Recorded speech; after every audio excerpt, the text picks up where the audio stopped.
Salut, c'est Rio, bienvenue sur ma chaîne. Aujourd'hui, c'est l'habituelle vidéo achat manga et celle-ci, c'est pour le mois d'avril. Au total, j'ai acheté 21 mangas et je les ai répartis selon le numéro du tome 1, 2, 3, 4, 5, etc., etc. Donc c'est parti, je vous montre tout ce que j'ai acheté.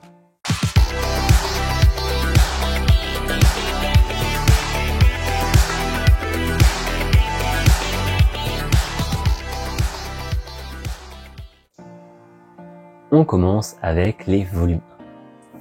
J'ai acheté Beast King and the Medicinal Herb. Donc, dans ce manga, on va suivre Tina, une jeune aventurière qui, lors d'une exploration d'un donjon, va être blessée. Elle est même prête d'ailleurs à mourir et elle va tomber sur un démon, le roi Galon, qui est censé être mort, mais pourtant il est là devant elle et c'est lui qui va lui dire « Ok, je te sauve la mise, mais par contre en échange, tu m'aides à soigner les monstres des donjons. » Et donc on va suivre du coup ce duo plutôt étonnant à travers des donjons et on va comprendre un peu pourquoi le roi des démons en fait est-il encore en vie. Et on va voir une dualité entre une fille qui était censée les chasser et quelqu'un qui essaie plutôt de les garder en vie. Ensuite j'ai acheté un manga dont la promotion m'a fait hurler, du Eichi à gogo, il y en avait partout. Et pourquoi? Est-ce que c'était vraiment comme ça qu'il fallait vendre le manga? En tout cas, je sais pas. Mais j'ai acheté The Fake Alchemist. Alors The Fake Alchemist, c'est un seinen, un isekai. Mais la particularité, c'est qu'en fait, le personnage est déjà dans le monde. On ne voit pas son passé. Il est déjà dans le monde depuis, je sais pas, quelques mois, quelques semaines, je me souviens plus exactement. Et du coup, dans l'histoire, on va suivre le jeune Paracellus qui en fait va acheter une esclave parce qu'il en a besoin pour créer des potions et pour être rentable. En fait, il cherche juste à être rentable actuellement et donc il a besoin d'aide. Sauf qu'en achetant son esclave, il va aussi acheter une elfe qui est vraiment mal en point. Elle est prête à mourir, mais pourtant il va décider de la prendre quand même et d'essayer de leur donner la vie en fait. Voilà le programme de ce manga dont j'ai vraiment pas aimé les 2-3 promotions qui ont été faites.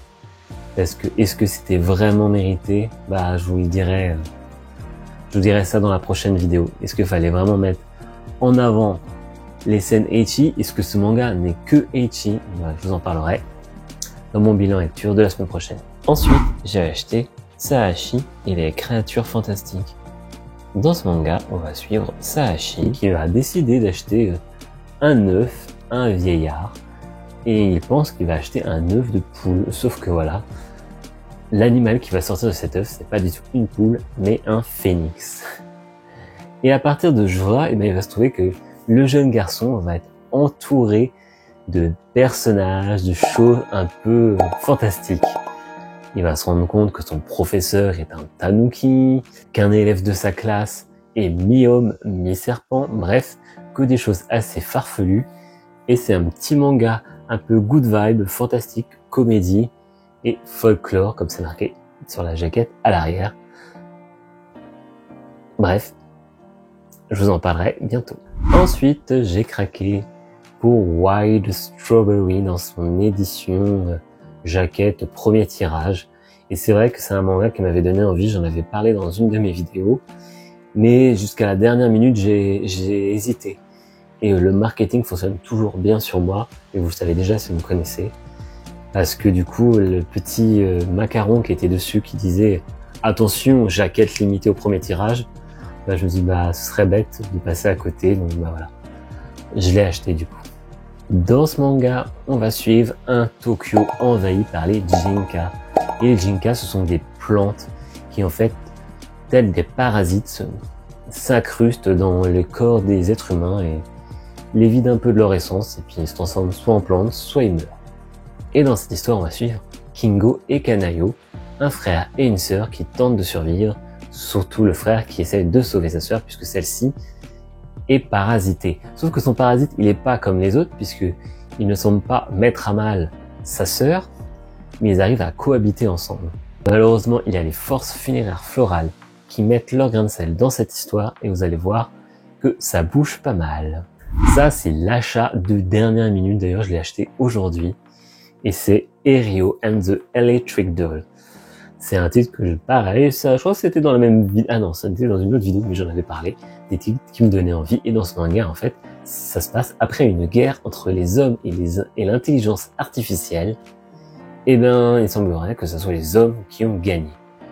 Et pourtant, on va suivre Ange, une androïde d'élite, qui est la seule survivante de son espèce et qui a élevé une jeune fille, Rio.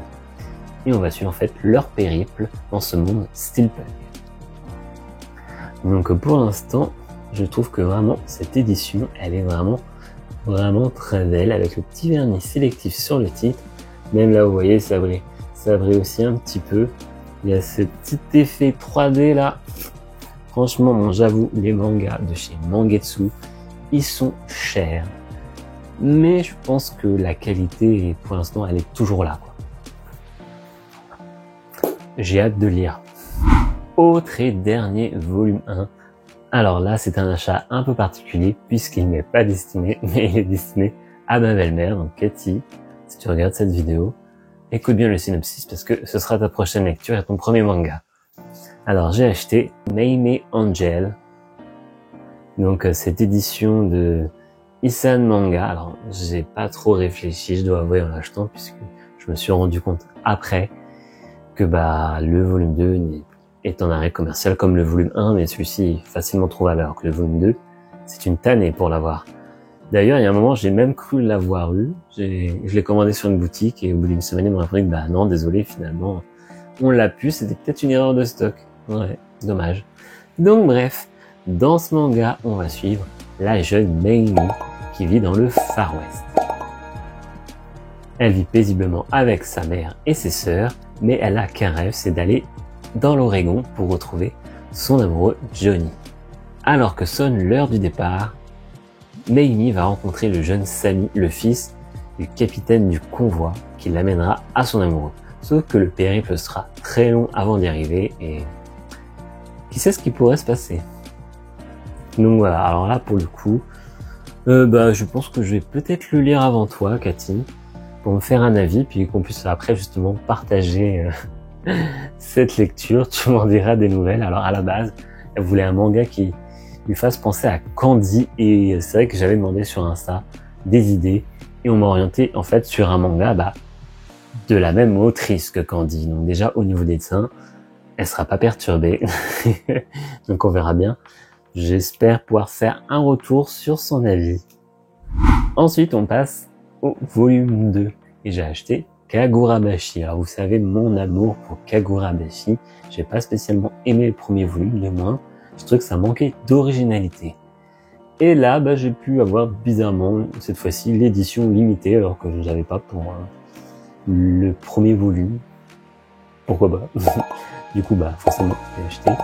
Et je vous donnerai mon avis sur ce manga. Est-ce que j'arrête? Est-ce que je continue? Sachant que le premier volume n'avait pas convaincu, vous le saurez une fois de plus la semaine prochaine.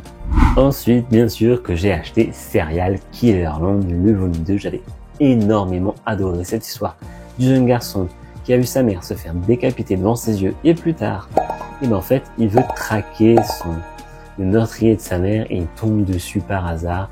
Et du coup, c'est une aubaine pour lui. Mais qu'est-ce qui va se passer pour lui? Réponse dans le tome 1 et aussi dans ce tome 2 où, là, pour le coup, un peu chamboulé par ce qui se passe là-dedans. Je suis étonné par la direction prise. Mais c'est pas mal. Ensuite, bien sûr, j'ai acheté Remember Me, la magie de l'amour. Et j'avais trouvé vraiment le premier volume vraiment fantastique. Une ambiance Ghibli, Harry Potter, une histoire, une trame qui ne soit pas que amour, il y a une intrigue derrière. Et moi, ça me convient parfaitement, ce genre de choses. Du coup, le volume 2 est là.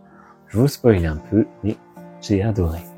On passe au volume 3 et j'ai acheté La Petite Chibi Maruko-chan.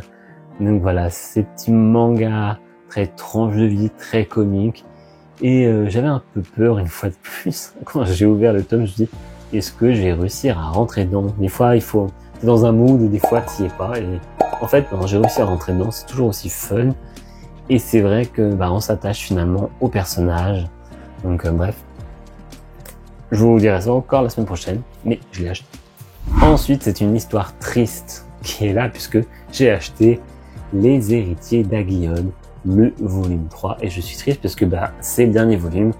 Les ventes n'ont pas suivi, le manga est arrêté à ce volume 3, et pourtant, si vous avez vu ma vidéo sur mon top flop manga français, je l'avais mis en première place parce que j'ai trouvé vraiment l'univers Ghibli Zelda vraiment très prenante. Le tome 2, j'avais trouvé un petit côté un peu Game of Thronesque, et là franchement ce tome 3 c'est pour la prochaine vidéo. On continue avec Losers, création d'un magazine légendaire, le volume 3, et c'est aussi le dernier volume. Donc voilà, ce manga qui en fait nous raconte comment Manga Action, ce magazine de prépublication au Japon, a été créé, et tous les auteurs, comment ils ont été trouvés, comment ils ont travaillé d'arrache-pied pour faire que ce magazine de prépublication cartonne. Et là, dans ce dernier tome, on va découvrir comment le magazine a cartonné, puisque le magazine a cartonné à son époque. Aujourd'hui, c'est vrai que Manga Action, c'est pas le magazine de publication qui ressort le plus. Nous, ce qu'on entend tout le temps et qu'on nous rabâche, c'est le Shonen Jump. D'ailleurs, on en parle un peu dans ce dernier volume. Ensuite, alors là, c'est un manga que j'ai acheté, c'est un peu bizarre, on pourrait dire, mais j'ai acheté un second Au revoir, le volume 3, alors je n'ai toujours pas lu le volume 1 et le volume 2, mais j'avais fait une commande internet, il me fallait un manga qui dépasse les 8,35 € pour ne pas payer les frais de port. Donc j'ai fait ma petite recherche sur tous les mangas que j'avais en cours et donc il fallait que j'achète la suite. Et c'est celui-ci qui avait le prix exorbitant de 8,50 €. Donc voilà, je l'ai acheté. Il va falloir que du coup je lise ce manga, puisqu'en plus c'est déjà fini, c'était en 4 volumes. Après on passe sur le manga 100% québécois avec Les Élus d'Eljun. Et dans ce manga, on suit Rivener, un élu d'Eljun, c'est-à-dire c'est un peu un héros qui a été choisi par un arbre, l'arbre Eljun, pour faire en sorte de sauver cet arbre qui est très convoité par des méchants, dit grossièrement c'est ça. Et du coup, en fait, notre héros, après un combat acharné, a perdu la mémoire et va se retrouver livré à lui-même sans vraiment savoir ce qu'il attend, c'est-à-dire de féroces combats. Je l'ai acheté parce que justement, sur Manga Collect, j'ai vu que je pouvais le cocher en fait. Et ça m'a permis de savoir aussi qu'il était disponible sur Amazon. Donc c'est l'occasion rêvée, puisque j'avais acheté mes 2 premiers tomes au Québec à l'occasion de mon voyage. Et puis je continue ce petit manga 100% québécois. Toujours dans les volumes 3, on passe à Smile, ce thriller sur cette secte aux sourires les plus effrayants, les plus malaisants qui soient. Et franchement, c'est toujours un plaisir de lire ce manga. C'est très très prenant, ça se lit très vite parce que moi, il me happe ce manga. Il est vraiment très très cool. Et voilà quoi. Donc j'ai acheté le volume 3.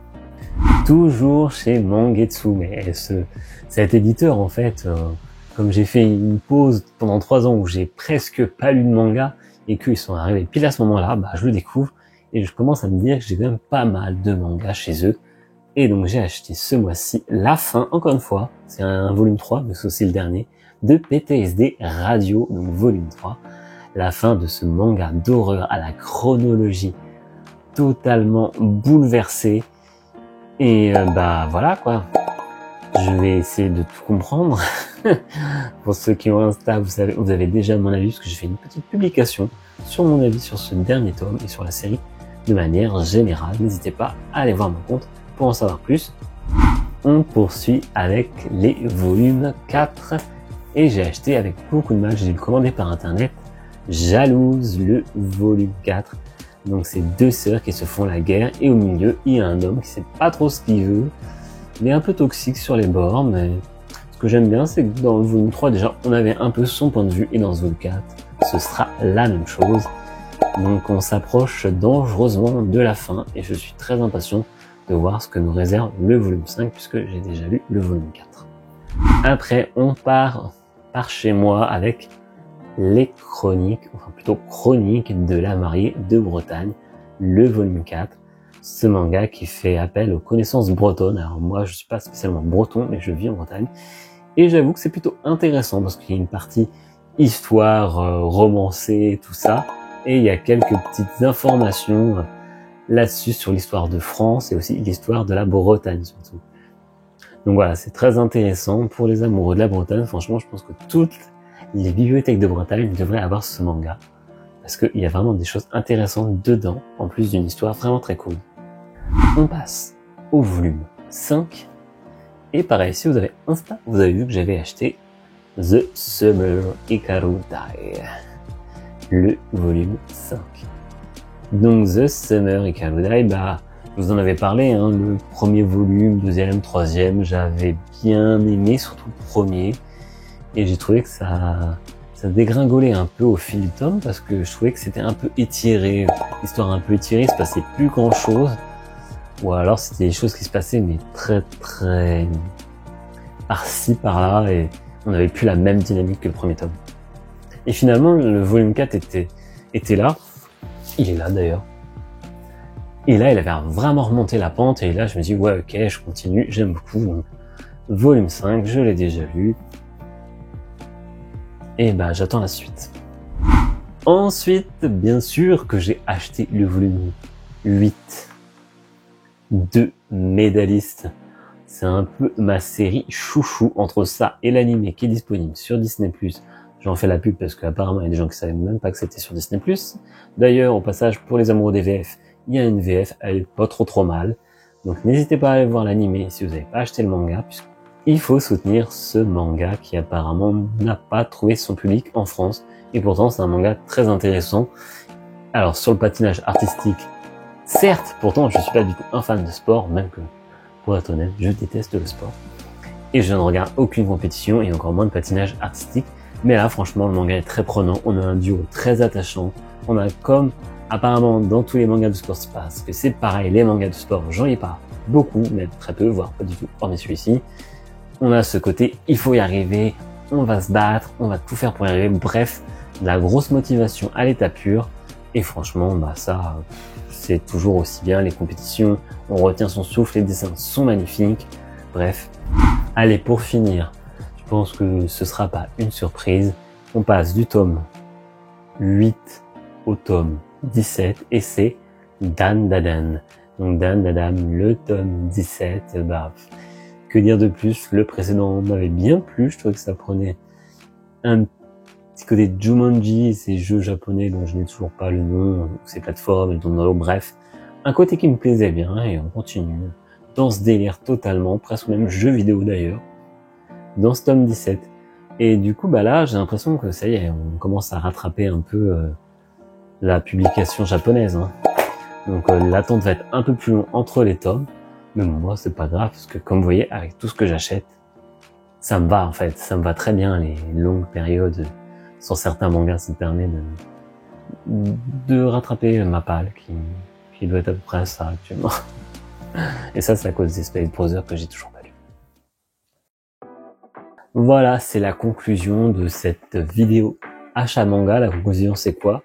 J'en achète toujours autant. On est sur 21 tomes. J'ai fait un petit effort, parce que la dernière fois, c'était 25, 23, bref. 2 de moins. Bref. On se retrouve la semaine prochaine. Je vous fais mon bilan lecture de tout ce que j'ai lu. Et je dois avouer que comparé au mois dernier, je me suis donné pour lire beaucoup plus, mais surtout pour essayer de faire un ratio de achat-lecture au moins équivalent, voire un peu plus. Donc voilà. Donc rendez-vous la semaine prochaine. Merci encore aux gens qui s'abonnent. Alors ouais, les abonnements, ça fait ça. Hein. C'est très frustrant de voir que quand on n'a pas autant d'abonnés qu'un Inoxtag ou je sais pas qui, de voir qu'on connaît les 3 chiffres par cœur, et dès qu'il y a quelqu'un qui se désabonne, tu le vois. Alors que quand t'as plus de 10 000 abonnés, je pense qu'un abonné près, tu le vois pas, mais là, à 469 du coup abonnés, chaque abonnement, je le vois, chaque désabonnement, je le vois aussi. Bref, en tout cas, merci à vous, à ceux qui suivent mes vidéos chaque semaine. Merci énormément aussi à ceux qui commentent, ça me fait plaisir, ça me permet de partager avec vous et ensemble on partage notre passion pour le manga et moi c'était tout le but de la chaîne et je compte bien continuer à amener ça un peu plus loin si possible. Alors j'ai déjà fait les micro-trottoirs un micro-trottoir d'ailleurs. J'ai déjà le second dans la tête, là, je suis très chaud pour y aller, pour une autre thématique. Mais je pense aussi faire d'autres petits trucs. Alors je rêve un peu, mais j'avoue qu'un petit jeu, genre je veux dire un jeu télévisé, mais un petit quiz avec les abonnés, ça pourrait être très sympa. Et je pense même, j'aimerais faire gagner des lots, tout ça, bref. On n'est pas encore arrivé là, mais ça a une petite collaboration aussi. Ça, c'est le projet, je crois, qui va arriver le plus vite. Ce sera peut-être une petite collaboration avec quelqu'un, pareil, de YouTube, qui lit des mangas, mais je réfléchis au concept. Alors voilà, bref. En tout cas, merci encore à ceux qui suivent, ceux qui sont toujours là, à me regarder, les nouveaux arrivants. Et puis, on se retrouve la semaine prochaine. Allez, comme d'habitude, la phrase mythique, c'était Rio. À jeudi prochain. Salut.